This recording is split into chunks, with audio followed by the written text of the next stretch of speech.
துரைக்கண்ணாசன், இப்போ நம்ம பேசின காவல்துறை அதிகாரி அவர்களும் அறப்போர் இயக்கமும் நம்முடைய இளந்தமிழும் சொன்னாங்க. நீங்கள் எப்படி பதிவு?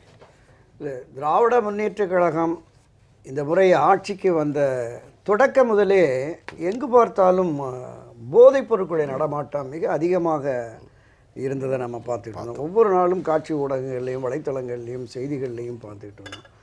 கஞ்சா, பின், ஏராளமான போதைப் பொருட்கள், கோகைன், ஏராளமான போதைப் பொருட்கள்.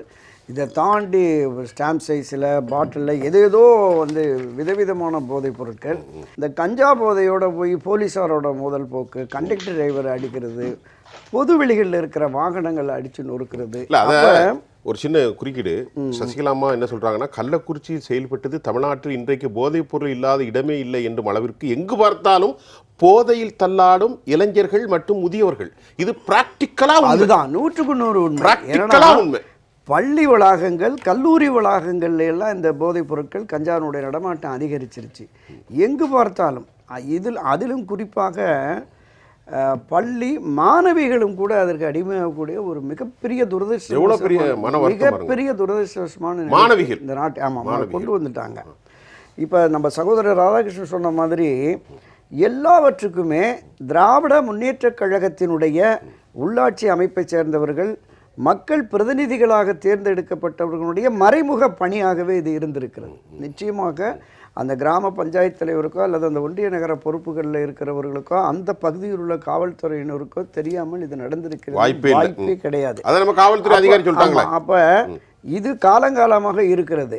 இந்த சாராயம் விஷச்சாராயமாக, இந்த மெத்தனாலை அதிகமாக கலந்து அதன் மூலம் விஷச்சாராயமாக மாறி மரணங்கள் சம்பவித்ததால் ஒரு மிகப்பெரிய நெருக்கடி அந்த அரசு சந்திச்சிருக்குன்னு நம்ம பார்க்குறோம். இந்த மரணங்கள் நிகழவில்லை என்றால் இன்னும் கூடுதலாக 10,000 லிட்டர் 1,00,000 லிட்டர்னு சம்பாதிச்சுட்டு இருப்பாங்க. அந்த பகுதியில் உள்ள மக்கள் இதை சொல்கிறாங்க, எங்கள் கலெக்டர்கிட்ட சொல்கிறாங்க, எஸ்பிகிட்ட சொல்கிறாங்க, உள்ளூர் காவல் நிலையத்தில் சொல்கிறாங்க. அதைத்தான் மரியாதைக்குரிய திருமதி வி.கே. சசிகலா அவர்கள் தெளிவாக சொல்லியிருக்காங்க. இந்த இடத்துல கள்ளச்சாராயம் விற்பனை செய்வது குறித்து இங்குள்ள மக்கள் பலமுறை காவல் நிலையத்திலும் மாவட்ட ஆட்சியரிடமும் கோரிக்கை வைத்துள்ளதாக என்னிடமே நேரில் கூறினார்கள். இந்த ஆட்சியாளர்கள் நினைத்திருந்தால் இதை உடனே தடுத்திருக்க முடியும். ஆனால் கள்ளச்சாராய விற்பனை அமோகமாக நடப்பது நன்றாக தெரிந்திருந்தும் இவர்கள் வேடிக்கை தானே பார்த்து கொண்டு இருக்கிறார்கள். இத்தனை உயிர்களை பறிகொடுத்த முன்பு அதனை மறைப்பதற்காக இப்போது நாடகம் ஆடுவது ஏன்? சட்டம் ஒழுங்கை சரியாக பராமரித்திருந்தால் இன்றைக்கு இத்தனை உயிர்கள் பலியாகி இருக்கிறாது. இது தமிழகத்தில் உள்ள ஆட்சியாளர்களின் திறமையின்மையை, அவருடைய கையாளாத்தனத்தை தான் இது காட்டுகிறது. குறிப்பாக காவல்துறையை கையில் வைத்திருக்கும் தமிழக முதலமைச்சருடைய இயலாமையை தான் இது காட்டுகிறது. கடுமையான குற்றச்சாட்டு. நேரடியாக அம்மையார் சசிகலா ஸ்பாட்டுக்கு போனாங்க. சம்பவம் நடந்த உடனே மற்ற தலைவர்கள் எல்லாம் போன, முதலமைச்சர் போகல, முத்துச்சாமி போகல, ஸ்பாட்ல போய் மக்களோடு முகமுகமாக உரையாடி அந்த போதையில கிடக்கக்கூடியவர்களை காப்பாற்றியதால் அவர் சொல்லுகிறார். இந்த அரசாங்கம் இந்த மதுவிலக்கு பிரிவில் ஐயா காவல்துறை அதிகாரிகளுக்கு தெரியும், அதிகமான கள்ளச்சாராய கைது பிடிச்சவங்களுக்கெல்லாம் மகாத்மா காந்தி விருது வழங்குவாங்க இல்லையா? ஆண்டுதோறும் மகாத்மா காந்தி விருதுன்னு ஒரு விருது வழங்கியிருப்பாங்க. அக்டோபரில் ஆமாம், அது வழங்கி கௌரவிப்பார்கள். ஆனால் இவர்களுடைய பணி என்பது அவர்கள் கைகள் கட்டப்பட்டதால், காவல்துறையினுடைய கைகள் கட்டப்பட்டதால் அவர்கள் முழுமையாக இதில் ஈடுபட்டு இது போன்ற செயல்களை தடுக்க முடியவில்லை அப்படிங்கிறது தான் யதார்த்தமான நிலை. Totally government disabled. நிச்சயமாக அதுதான் அத கன்ஃபஸ் பண்ணாம ஆமா பூசி ஓடுறாங்களா ராதாகிருஷ்ணன்? ஆமா சொல்லப்போனா அதான் ஒரு புறம் டாஸ்மாக் மூலமா 42,000 கோடி 45,000 கோடி 50,000 கோடின்னு இலக்கை நிர்ணயிச்சு மக்களை குடிகாரர்களாக்கி அவர்களுடைய பணத்தை பறிக்கிறாங்க. அது அந்த டாஸ்மாகினுடைய அந்த அந்த அந்த விலை அதிகமாக இருக்கிறதுனால இந்த 50 ரூபா 20 ரூபா 30 ரூபாய்க்கு கிடைக்கிற அந்த பாக்கெட் சாராயத்தை போய் இவங்க குடிக்கிறதுனால தான் இந்த சாவுகள். இது அந்த அந்த பாக்கெட் சாராயம் விஷச்சாராயமாக மாறுவதால். ஐயாட்ட ஒரு கேள்வி என்னன்னா, ஒரு மூத்த அமைச்சர் துரைமுருகனை பற்றிலாம் உங்களுக்கு தெரியும், போனால் எரிஞ்சு அவன் கஷ்டத்தில் மனவேதனையில் செத்து சுண்ணாம்பா போகிற கதையாக என்னுடைய உயிர்களை இழந்துட்டானே, உட்காந்து இதில் சாஃப்ட் ட்ரிங்க்ஸு, இது கொஞ்சம் போதை கம்மியாக இருக்குது, இப்படிலாம் பேசினா என்னையா அர்த்தம்? இது ஒரு மந்திரி, ஒரு மூத்த அமைச்சர், நாங்கள் டாஸ்மாக் ஐட்டம் கொஞ்சம் சாஃப்டாக இருக்குது, ஐட்டம் போதை கொஞ்சம் ஏறணுங்கிறக்கா இது இப்போ பேசலாமா? இது ஒரு நாம்ஸ் சரியா? அதாவது மக்களால் தேர்ந்தெடுக்கப்பட்டு மக்களை வழி நடத்துகிற மிகப்பெரிய பொறுப்பில், உயர் பொறுப்பில் அமைச்சர்களாக இருந்து சட்டத்தை இயற்றி இந்த தேசத்தை, இந்த மாநிலத்தை முன்னேற்றத்திற்கு, மக்களுக்கான முன்னேற்றத்திற்கு பாடுபட வேண்டிய ஒரு அமைச்சர் பொதுவெளியில் போய் சொல்கிறாரு, உனக்கும் 1000 கிடைக்கும், உங்கள் அம்மாவுக்கும் 1000 கிடைக்கும், அந்த அதை வாங்கிட்டு செல்ஃபோன் உனக்கு வேண்டியவன்ட்ட பேசுகிறான் அப்படின்னு பேசுகிறான். என்னையா கதை? எவ்வளவு ஒரு கீழ்த்தரமான, எவ்வளவு கீழ்த்தரமானது. அது அவரே சொல்கிறார், டாஸ்மாகில் வந்து போதை இல்லை, அதனால் போதையை தேடி அங்கே போகிறாங்க. ஆமாம், மிக ஒரு அபத்தமான, அருவருக்கத்தக்க, அநாகரிகமான பேச்சு அப்படின்னு தான் நம்ம பார்க்கணும். இது ஒரு 85 வயது உடையவர், 60 ஆண்டு பொது வாழ்வுள்ள இருக்கிறவர், கிட்டத்தட்ட 4-5 முறை அமைச்சர்களாகவும் 7-8 முறை சட்டமன்ற உறுப்பினராக இருந்த ஒருவர் பொதுவெளிகளில் இப்படி ஒரு கருத்தை வெளிப்படுத்துகிறார் என்றால் இது எவ்வளவு பெரிய மோசமான செயல் என்பதை மக்கள் நிச்சயமா புரிஞ்சுக்கணும். நீங்க அதை அறிக்கையில் படிச்சிருப்பீங்களே. நிச்சயமா. இப்போ இளந்தமிழுடைய பாயிண்ட் வந்து துரைக்கண்ணாட்ட போயிட்டு வரேன். ஐயா, இளந்தமிழ் சொல்றது பாருங்க, இது வந்து டிஃபமேஷன் ஷூட் பண்ணலாம். அதாவது ஒரு பொறுப்புள்ள இது சாஃப்ட் ட்ரிங்க்ஸ், இதில் உங்களுக்கு போதை இருக்காதுன்னா சார் இது என்ன சார், இது வந்து பரிகாசமா? இல்லை சார், 65 உயிர்கள் தாலி இறந்து போச்சு சார். நான் வருத்தப்படுறேன், என் அரசு தப்பு பண்ணிட்டு ப்ளீட் பண்ணணும், கன்ஃபஸ் பண்ணணும். என்னையா கிண்டலும் கேள்வியும் அதான் கேட்குற இளந்தமிழ், நீங்கள் எப்படி பா? இல்லை, ஏன்னா நீங்கள் சொல்கிறதுக்கு இல்லை தம்பி, இளந்தமிழ் ஆர்வலை பொறுத்தவரை ஒரு மிகச்சிறந்த சட்ட நிபுணர். அவர் சொன்ன மாதிரி ஒரு அரசாங்கம் ஒரு டாஸ்மாக் மது விற்பனை என்று போட்டு அந்த அரசு விற்கிற மதுவில் போதை இல்லை, எனவே உங்களுக்கு போதை வேண்டுமென்றால் கள்ளச்சாராயம்தான் தீர்வு என்கிற ஒரு மனோபாவம் ஏழை எளிய சாதாரண மக்களுக்கு வரக்கூடிய அளவில் இப்போது டாஸ்மாக் கடைக்கு சென்று மது அருந்தி கொண்டு இருக்கிற அந்த குடிகாரர்களுக்கும் திசை மாற்றுகிற, மடை மாற்றுகிற ஒரு செயலாக தான் இருக்குது. தம்பி சொன்னது மாதிரி இந்த சட்டப்பேரவை என்பது ஒரு மிகப்பெரிய வரலாற்று மிக்க பேரவை. இங்கே தான் சட்டங்களை இயற்றி இந்த நாட்டு மக்களுக்காக, இந்த மாநில மக்களுடைய உயர்வுக்காக பாடுபடக்கூடிய ஒரு அவை. அந்த அவையில் போய் இது மாதிரி கள்ளச்சாராயத்துக்கு டாஸ்மாக்கு இருக்கிற அந்த போதையினுடைய விகிதாச்சாரத்தை சொல்லி பேசுவது என்பது வருத்தப்படக்கூடியது, வேதனைப்படக்கூடியது, வெட்கப்படக்கூடியது. ஒரு மூத்த அமைச்சர் நிச்சயமாக அவர் மீது உடனடியாக நடவடிக்கை எடுத்திருக்கணும். இன்னொன்று, இந்த மாதிரிலாம் யூரோப் யூனியன்ல பேசினா உடனே வெளியே அனுப்பிச்சு விட்டுருவாங்க.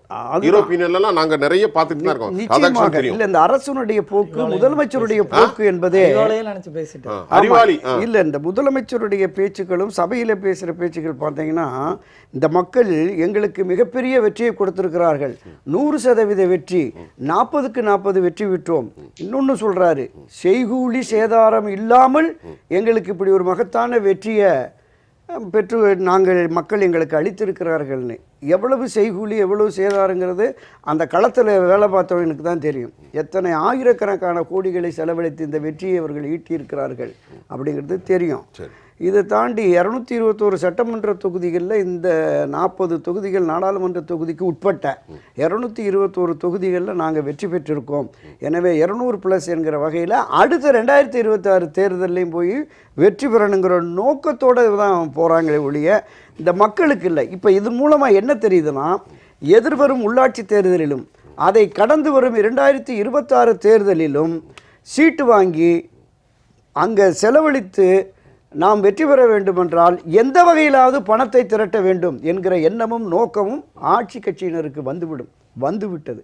அதனால தான் இந்த மாதிரி எப்படியாவது பணம் சேர்க்கணும் அப்படிங்கிற அந்த உணர்வை ஏற்படுத்தியனுடைய விளைவு தான் இது போன்ற கள்ளச்சாராயம், மணல் கடத்தல், பல்வேறு விதமான மணல் கடத்தல் 5000 கோடிக்கு அடுத்த லிஸ்ட் வருது.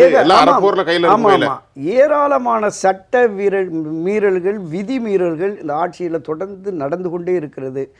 இதற்கு மாற்று தீர்வு என்ன என்பதை மக்கள் யோசிக்க தொடங்கி விட்டாங்க அப்படிங்கிற மாதிரி தான். ரெண்டாவது பேசுவோம்.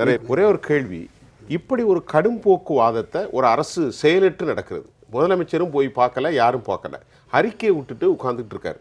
இப்போ நான் என்ன கேட்குறேன், இந்த சூழலில் தமிழ்நாட்டில் அதிமுக போன்ற எதிர்க்கட்சிகள் இன்றைக்கு என்ன செய்கின்றது? ஆக இப்படிப்பட்ட எதிர்க்கட்சிகள் பலமிழந்த ஒரு காரணத்தால் தான் இந்த வன்குரோத்தை, கடும் போக்குவாதம் தலை தூக்குகிறது. அதாவது ஒரு பிரதான எதிர்க்கட்சியின் கடமையிலிருந்து இன்றைக்கு எடப்பாடி பழனிசாமி தலைமையிலான அதிமுக தவறிவிட்டது அப்படிங்கிறது தான் அந்த கட்சியினருடைய நிர்வாகிகளிலிருந்து, தொண்டர்களிலிருந்து, உறுப்பினர்கள் வரைக்கும் அனைவருடைய வேதனையாகவும் இருக்கிறது. அண்ணா திராவிட முன்னேற்றக் கழகம் உருவானதே திராவிட முன்னேற்றக் கழகத்திற்கு தான். திமுக ஒரு தீய சக்தி, அதை அரசியலிருந்து அப்புறப்படுத்த வேண்டும் என்று தான் புரட்சித் தலைவர் எம்ஜிஆர் அவர்கள் கொண்டு வந்தார். அந்த இயக்கம் என்பது தொண்டர்களின் இயக்கம்.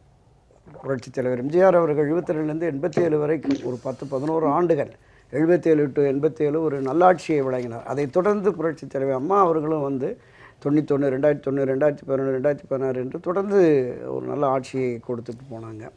இந்த திராவிட முன்னேற்றக் கழகத்திற்கு எதிரான நிலைப்பாடு என்பது ஒரு தீவிரத்தன்மை என்பது முன்பு இருந்தது. அவர்கள் ஆட்சி அதிகாரத்தில் இருந்தால் அவர்களுடைய தவறுகளை சுட்டிக்காட்டி பேசுவது, ஆர்ப்பாட்டங்கள், சாதாரண கிராம பஞ்சாயத்திலிருந்து பேரூராட்சி, நகராட்சி, ஒன்றியம், மாவட்டம், மாநகராட்சி என்று ஆட்சிக்கு எதிராக மக்களை திரட்டி போராடுகின்ற அந்த மனப்போக்கு முன்பு இருந்தது.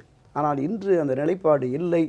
திமுகவிற்கு எதிராக, திமுகவினுடைய செயல்பாட்டுக்கு எதிராக, திமுக ஆட்சியினுடைய தவறுகளை சுட்டிக்காட்டி கூட களத்தில் சரியாக முறையாக இறங்கவில்லை என்று இப்போதான் கடைசி நேரத்தில் இன்றைக்கும் கூட சொல்லுங்க. இப்போ அதிமுக பேசும்போது ஒரு ஆளுமை மிக்க தலைவராக அம்மா செல்வி ஜெயலலிதா பேசினாங்க. வார்த்தைகளில் பிசுறு வராது இல்லையா? ஆங்கிலம் பேசினாலும் தமிழ் பேசினாலும் அழுத்தம் திருத்தமாக அனைவரும் பார்ப்பார்கள்.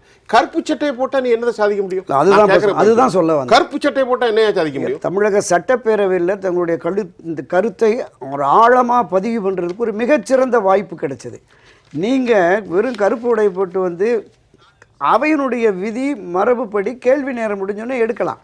கேள்வி நேரம் முடிஞ்சு இது தொடர்பாக விவாதம் வருது, இந்த கவன ஈர்ப்பு தான் நாங்கள் எடுக்க போகிறோம், அதனால் அமைதியாக அமர்ந்து உங்களுடைய கருத்தை பதிவு பண்ணுங்க அப்படின்னு சொல்கிறாங்க. பேரவைத் தலைவரும் சொல்கிறாரு, அவை முன்னவரும் சொல்கிறாங்க.